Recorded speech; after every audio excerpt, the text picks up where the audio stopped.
Okay, so here's what's next. Once you understand your radians, you now have to know the exact answers for a bunch of radians. So there are answers for, let's see, there are answers for sine, and there are answers for cos, and there are answers for tan of all these things, and you need to know them. Now, we'll do it in a big table. You can start at 0, but 0 is not that important because you can do that in your calculator. Now, what you do need to know, we'll start at the smallest. We'll start at pi by 6. Hope you can read that. You also need to know pi by 4. You need to know, whoa, how's my pen coming? You need to know pi by 3. And lastly, pi by 2, but you can punch these ones into your calculator too, because they're just 0 or 1 or infinity. Wait, not 1, are they? No, just 0 or error, actually. So they're 0 or infinity, 0 or error. Now, as they get bigger than this, so dot, dot, dot, there's a whole way around the circle that I showed you from last time. So now you have 4 pi by 3 and 5 pi by 6, etc. Oh no, wait, it's 2 pi by 3, then 5 pi by 6. Anyways, looking back at the other video, you can check those out. The cool thing is that all you need to know are these ones. And then once you know these ones, you use your related acutes to find all the rest. Now, I'll get into that in a second. First of all, let's go through the basics. If you punch this into even a crappy calculator, well, you might have to punch it in as 30 degrees, or this in as 45 degrees, or this in as 60 degrees, but you know that already, right? So 90 degrees. Okay, so the sine of 30 degrees is 0.5, and that's what your calculator says, but let's give it as a fraction, because your teacher will like you better if you do that. Okay, sine of 30 degrees is 1/2. Sine of 45 degrees is blah, blah, blah. You get an ugly decimal. You get an ugly decimal of this, too.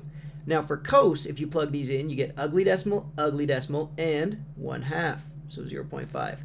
So this is where you start. That's a half, that's a half. Now, what is tan good for? Well, tan's easy exact answer is that the tan of 45 is 1.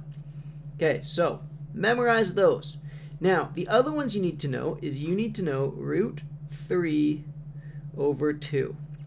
So for 30 and 60, if it's not a half, it's root 3 over 2.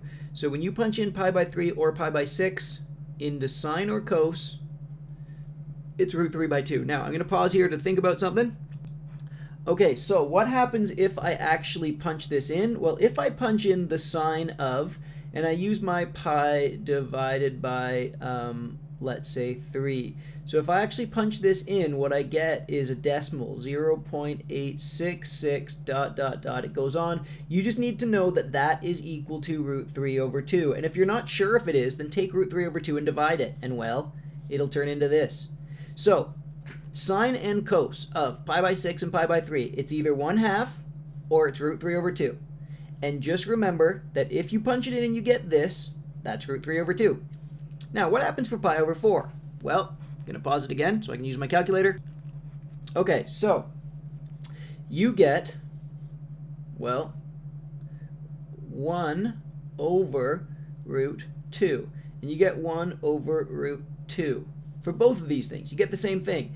Now, 1 over root 2 is 0.707 dot, dot, dot. And if you're not sure about that one, take 1 over root 2 and divide it, and you'll remember that it is 0.77. So if you get 0.77, blah, blah, blah, blah, a bunch of things after, remember it's 1 over root 2, because you have to write it as exact answers. They don't want you to round these decimal places. Now, what does tan do? Well, tan does this. It starts at 1 over 3. Whoops, no, 1 over root 3. It goes to 1, and then it goes straight to root 3. So, memorize these. Now, the other thing that you can do, remember, is you could just take the tan of pi by 6, you'll get a decimal, and then see if it's root 3 or 1 over root 3 if you can't remember. But the easiest way to remember tan is that it just increases. It starts at 0 here, it goes to 1 over root 3, it goes to 1, it goes to root 3, and then it goes to error. Can't be done here. Because that's at 90 degrees. Now, what happens over here? Well, the sine of 0, punch it through your calculator and it'll tell you. The sine of 0 is 0. The cos of 0 is 1. The sine of pi by 2 is 1. The cos of 90 of pi by 2 is 0. These ones you can just punch in. and they'll actually give you the right answer, and it'll spit out it'll tell you whether it's positive or negative, because sometimes these ones, well, not zeros, but sometimes these ones go to negative. With tan, it's going to be 0 or it's going to be error, because remember that little identity that said sine divided by cos is tan? When I take 1 and try to divide by 0, I get error. When I take 0 divided by 1, that's cool, I just get 0. Anyways, that's one of your identities. You'll learn it later. So, memorize these. Then, you need to know your cast rule. So let's say I have something like, let's do another video. Pause it on this one. Memorize those. Do it.